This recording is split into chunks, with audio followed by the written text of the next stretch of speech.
Hello and welcome back to Love Spell. Last time things got quite dangerous, but we still didn't get that much more information on what's actually happening. With the lions, I guess. So let's get right into episode 5, Il Draghi Rosso. The red dragon, I suppose?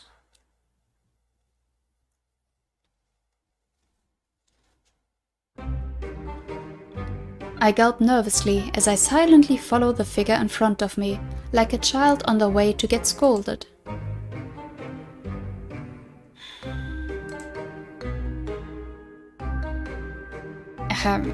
We are here. I can't help but turn to Valentino pleadingly, with various leaves and twigs sticking out of my hair.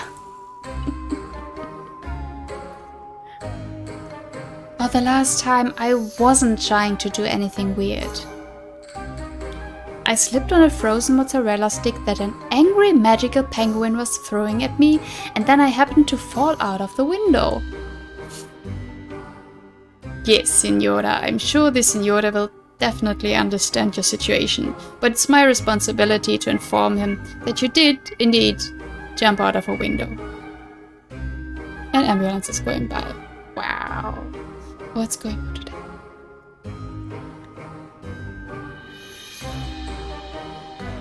Oh, come on, Valentino. Can't we just not tell him? Pretty please? Che mal di testa. Just as I'm about to make more of my best pleading faces at Valentino, we both turn our heads as the door in front of us props open. A frowning Marcello appears, and I can feel my face immediately heat up as he glares at me. He walks forward and grabs my arm, pulling me into the room. I'll take it from here, Valentino. At your service, mio signore.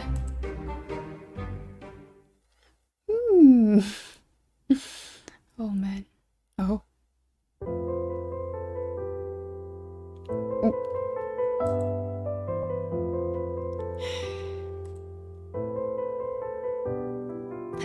So, lovely weather tonight, isn't it? There's a nice breeze. I can't believe you actually jumped out of a damn window. I didn't! I told you, I fell. It was an accident. My thoughts are interrupted when Marcello suddenly grabs me and pulls me towards him. His close proximity sends my pulse racing as I watch his amber eyes scan my face. Jeez, you even scratched yourself up. Just what were you thinking? You could have been seriously hurt. I can't control my heart, as it only seems to beat louder and louder as his eyes now move to meet mine. Filia's words from earlier resurface in my mind, and I can't help but blush furiously. Well, now what are you going to do? I don't know, but stop throwing mozzarella sticks at me. It's not helping the situation. Tja, you deserve it for being so careless. Ugh, aren't you here to help me or something? Then help me! The pink penguin shoots me a look before she gobbles up another mozzarella stick. She crosses her flippers before she lets out a sigh. Well, I suppose it's not all that bad. The spell itself won't last forever anyways. Wait, it won't? No, that'd be impossible. It's only effective until the next full moon. After that, Mr. Marcello will forget everything that happened between you two from the moment it was cast. Your relationship will go back to what it used to be. You tell me this now. Why didn't you start with that? Filia nonchalantly begins to grab the mozzarella sticks that are now sprawled all over the balcony, forking them down one at a time. Yeah, it's not too bad, I guess. What a shame though. Mr. Marcello is such a hunk. You should at least have some fun while you can. Fun? That man is dangerous. He says he runs a business, but everything about him is super shady. What if he's some sort of wanted criminal? Wow, really? Who would have thought you'd fall in love with a guy like that? Is that why Master's heart beats so loudly whenever he's around? Do you like the thrill? I'm not in love with him. He is, unfortunately, handsome, but there's no way I have any sort of feelings for that brute. So Master likes the bad boys, eh? Philia does too, don't worry. I let out a groan in frustration as the penguin snickers in front of me. You know what? No. Nothing's really changed anyways. At least now I know what's going on, so I can come up with a plan to get out of here and... Whoa! Hey, watch out! You're gonna fall! And I did. Okay. I'm snapped back to reality as I feel a light stinging sensation on my cheek. Marcello dabs ointment on me and my face lights up. I attempt to reach for the bottle, but he moves it out of my grasp. I can do it myself. Just sit down and let me finish, would ya? Jeez, you're a handful. I bite my lip before slowly closing my eyes. I can feel my heart beat loudly in my ears as Marcello's rough fingers gently brush my cheek. Eventually, I slowly open my eyes and I jolt slightly when I catch him staring straight at me. I look into his piercing eyes before breaking my gaze away. He's a criminal, he's a criminal, he's a criminal, he's a criminal. The scratches aren't too deep, so you should be fine. But seriously, what the hell were you thinking? I told you it was an accident. I bow my head as my voice trails off. Marcello sighs as he puts the ointment away and stands up. You said you want to know who I am, right? What this is all about? That catches my attention. I look up slowly and nod my head cautiously. Yes, please. Fine. I'll tell you everything. Right here, right now. Marcello slowly moves his hand to dig into a pocket located on the inside of his suit. A few moments later, he pulls out a small golden dragon. The same emblem I've seen Tito and many of the other men around the mansion don on their suits. Tell me, do you know what this is? A dragon?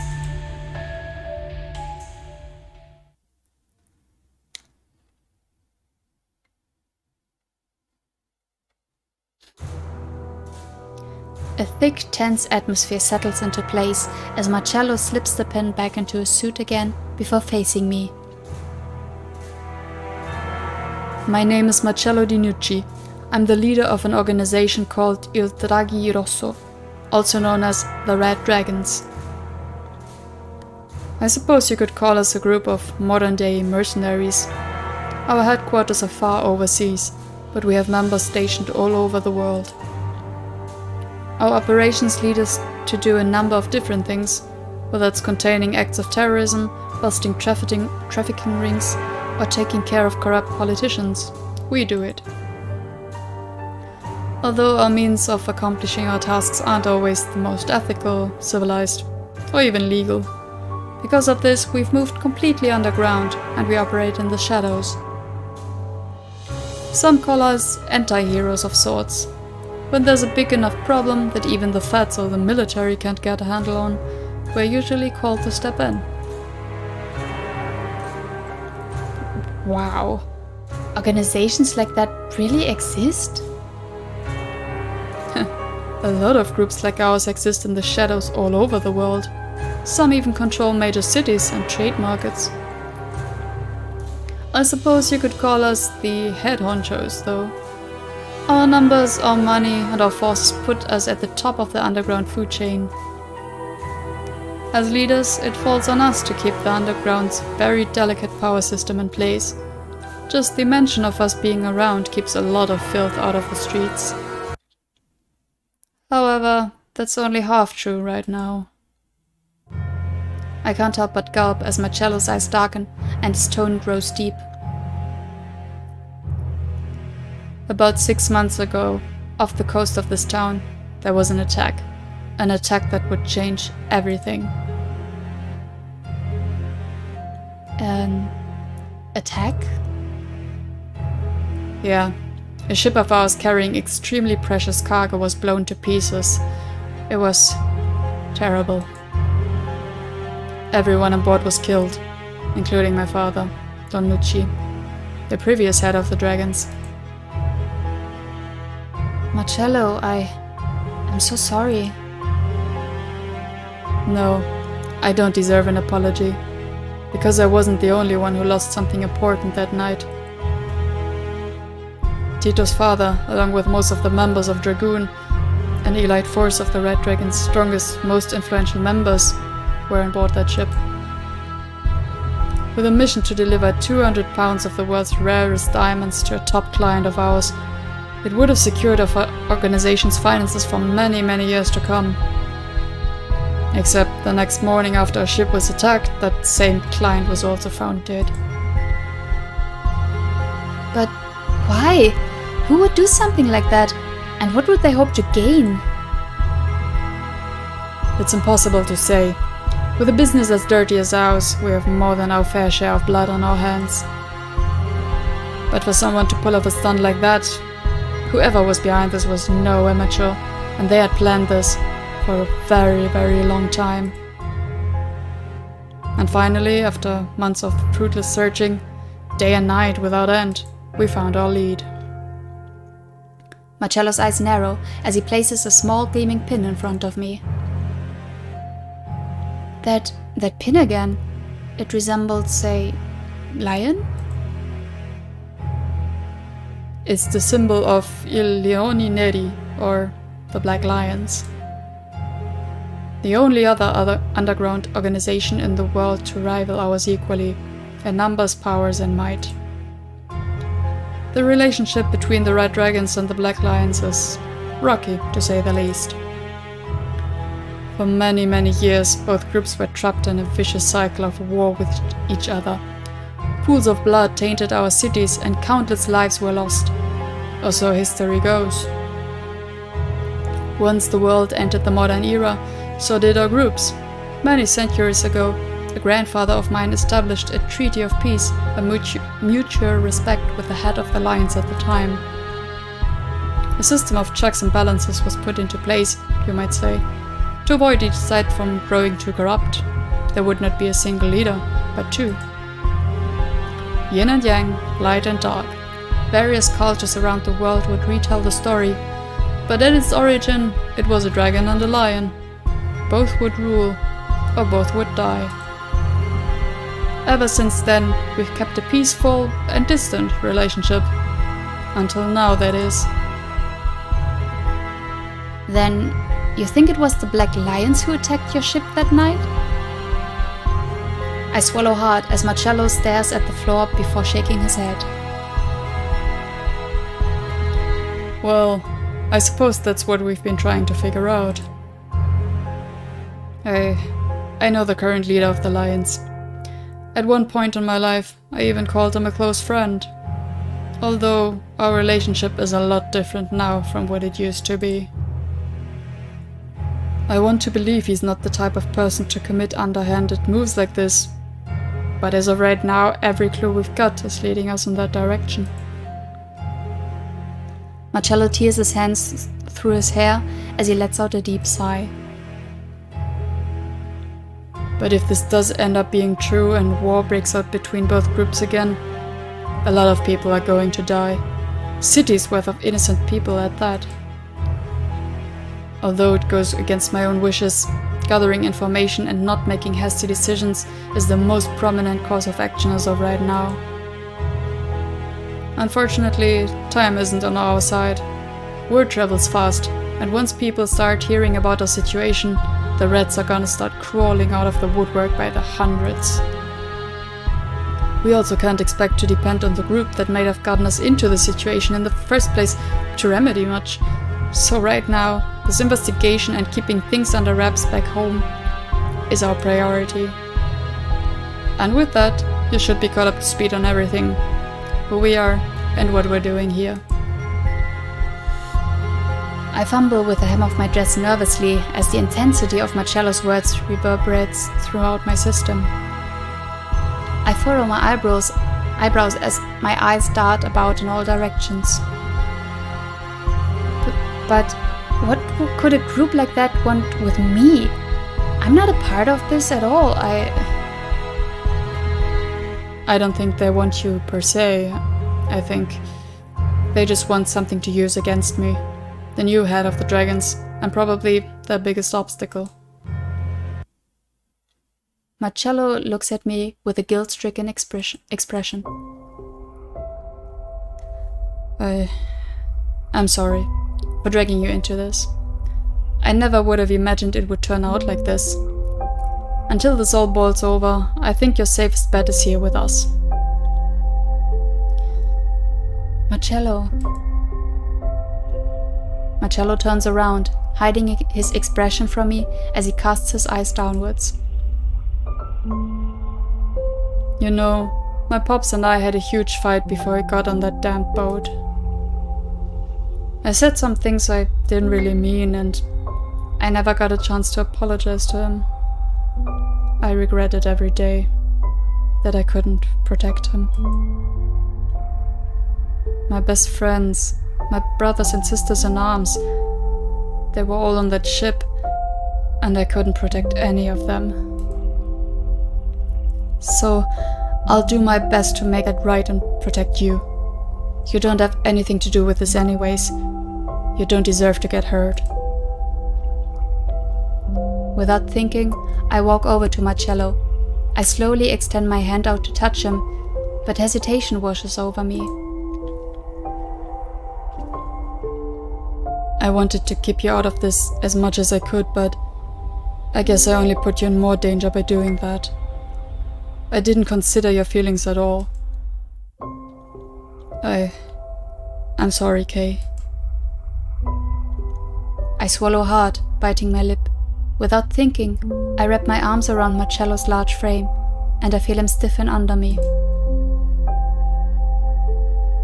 Thank you for protecting me and for telling me the truth. After a few moments, Marcello turns to me and flashes a weak smile as I let him go. Don't worry your pretty little head about it too much, Princess. Just don't go jumping out of windows again, you hear? Nearly gave me a heart attack. Marcello, I want to help. It's the least I can do.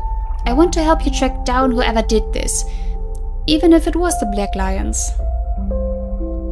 You've saved my life twice already, and I'd probably be out on the streets right now if it wasn't for you. So, if there's anything I can do...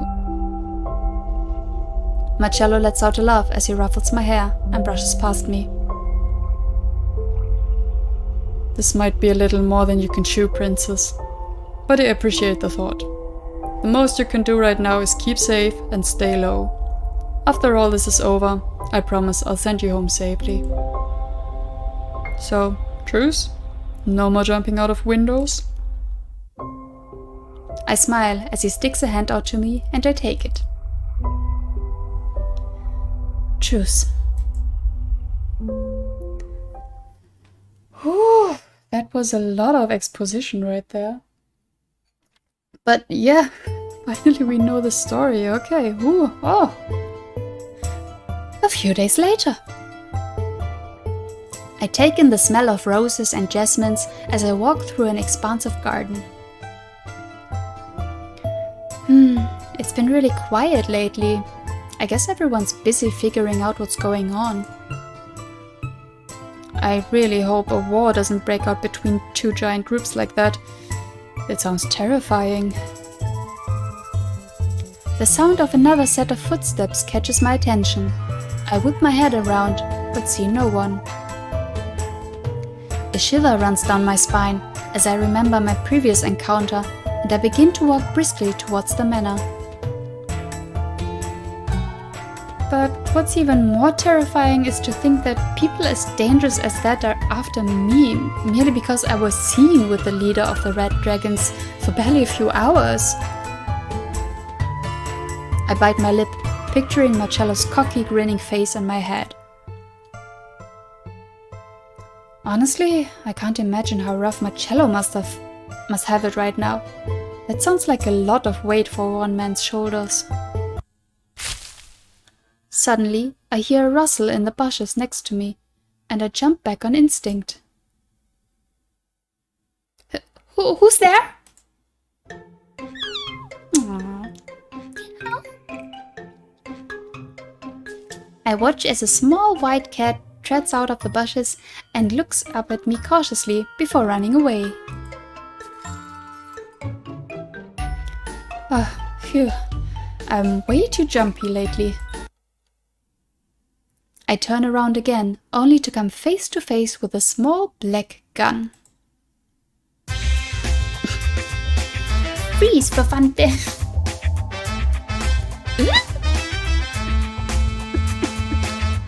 I fall ungracefully back on my butt as I stare up at a laughing Tito. Tito? Hey, got you again! You're the only person I've seen fall for that twice. I rub my sore butt as I stand up and eye the mischievous child. What are you doing here anyways, huh? Getting into trouble? Well, actually, I'm trying to train. Train? Train for what? Train to be the leader of Il Draghi Rosso, just like Don Marcello. Leader? But you're barely the size of a penguin. How old are you anyways? 6? 7? I'm 8.5. Don't call me a penguin, you old hag. Who are you calling an old hag, you little brat?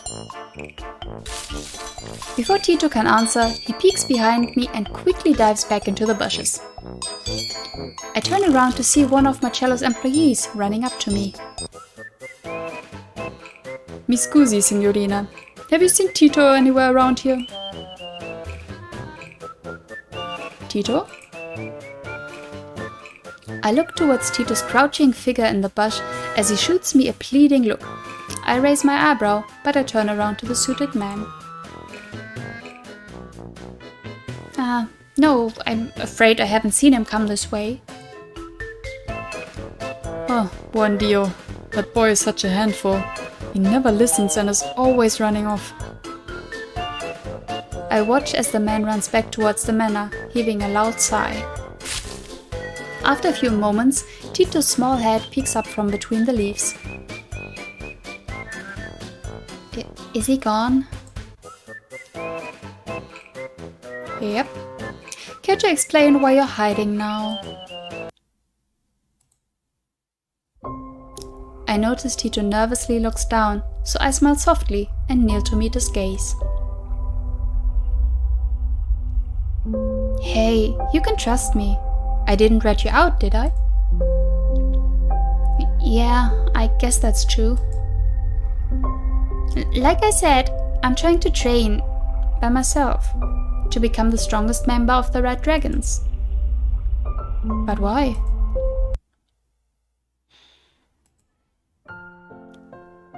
Because after Mama and Papa died, Boss was the only one who protected me. So I gotta make it up to him. I gotta become super tough and strong so one day I can protect him. But no one really takes me seriously around here. Valentino never even looks at me, and the rest of the dragons, well, They all just think I'm some dumb kid who's always in the way. But the boss is different. Boss is the only friend I have, so I want to do my best to help him. I gotta. I stare at Tito's solemn face for a few moments before I ruffle his hair. Hey, knock it off. What are you? You know, Tito, I'm kinda in the same boat you are. I really do understand your feelings. What? You do? Marcello also saved me from a lot of trouble, and I want to do everything I can to help him as well. So, trust me, you're not alone. Oh.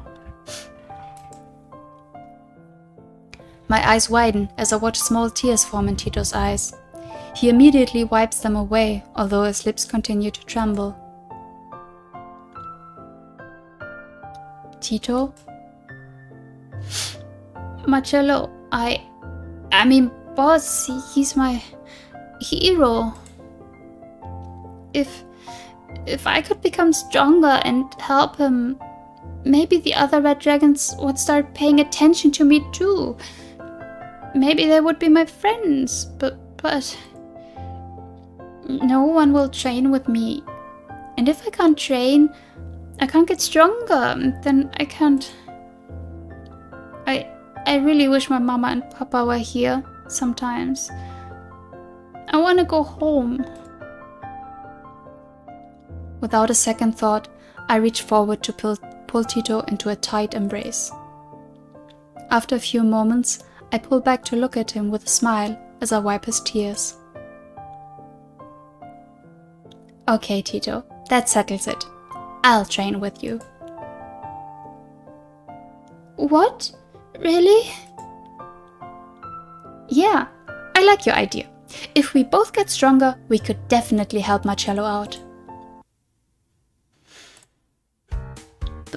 But, you don't look very strong. Do you even know any martial arts? Or how to shoot a gun? Or anything?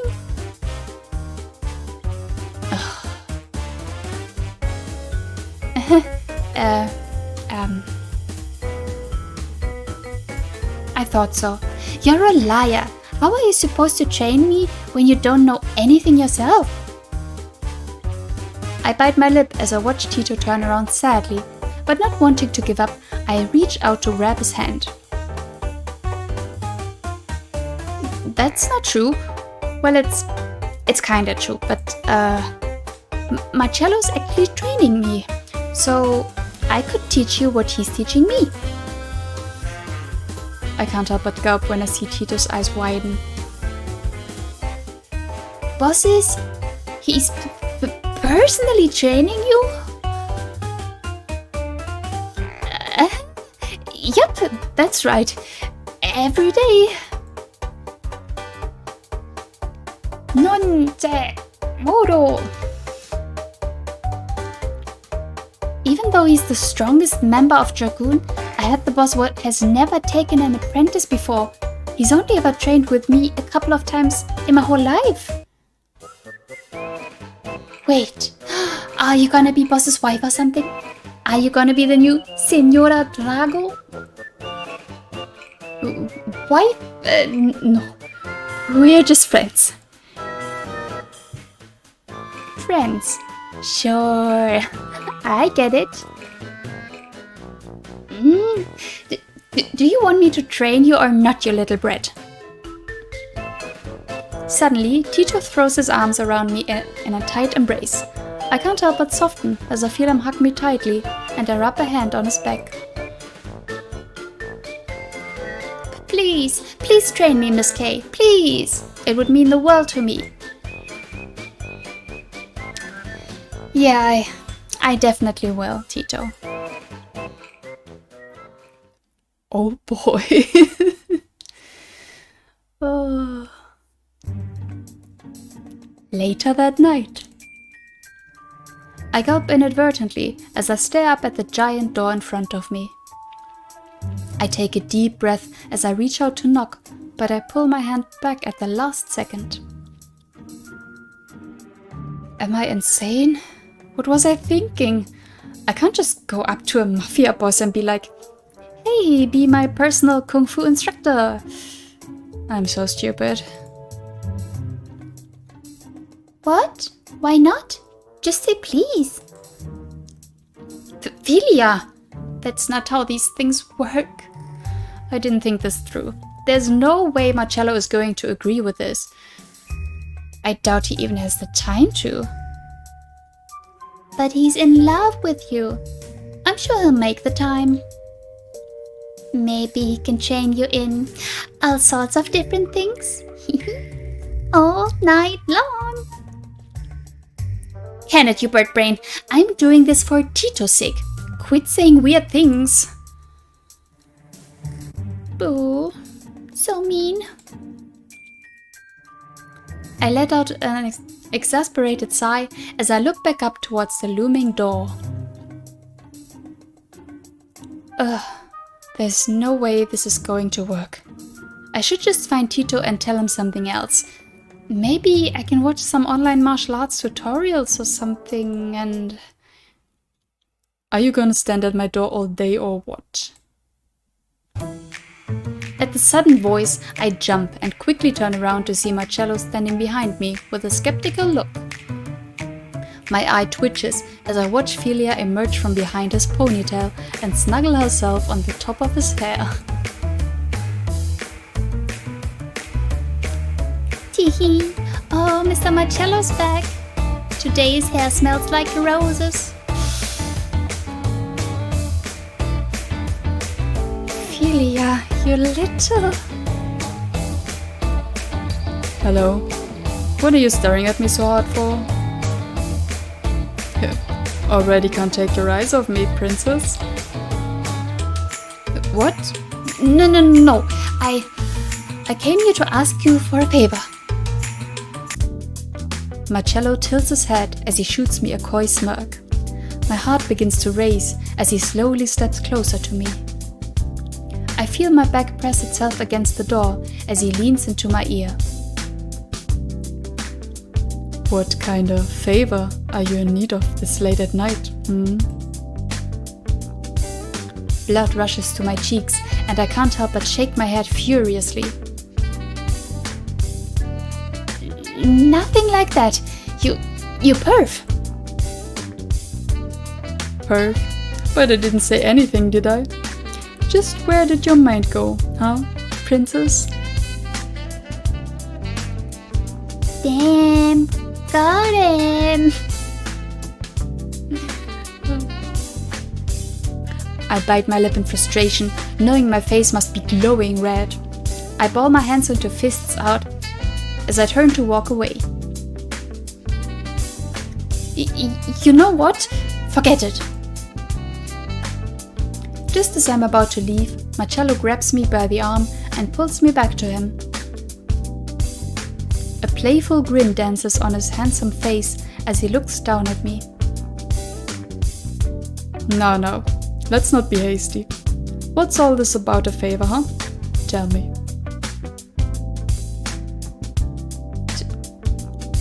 Train me. Sorry, can you repeat that for me? Train me. Teach me how to kick ass and stuff. Marcello lets out a roaring laugh as he turns away. I can only feel my embarrassment growing. What's so funny? Sorry. I just haven't heard that one before. Train you in kicking ass, huh?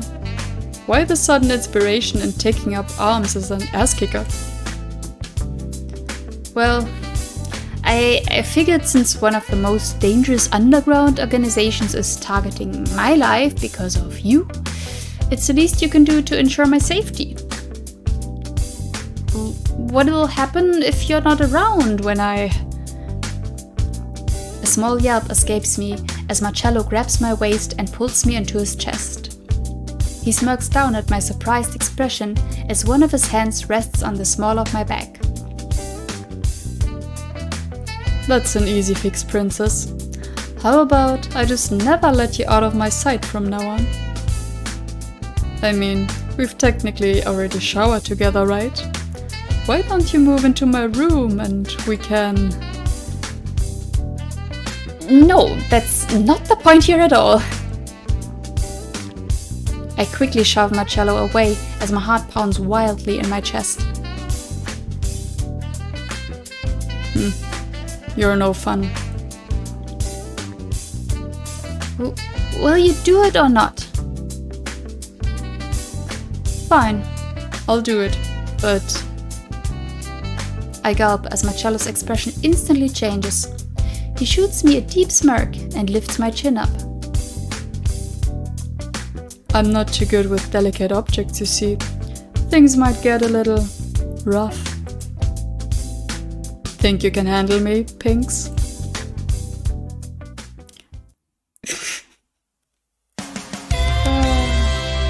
Oh man. Okay, so I guess we have some training to look forward to, however that'll look. He did agree though, right? And I mean, last time he also kept his promise and explained all the background to us, so very interesting. Yeah, we'll see what the training will bring us, if we can teach some things to Tito without endangering all of us, and yeah. See you next time. Bye bye!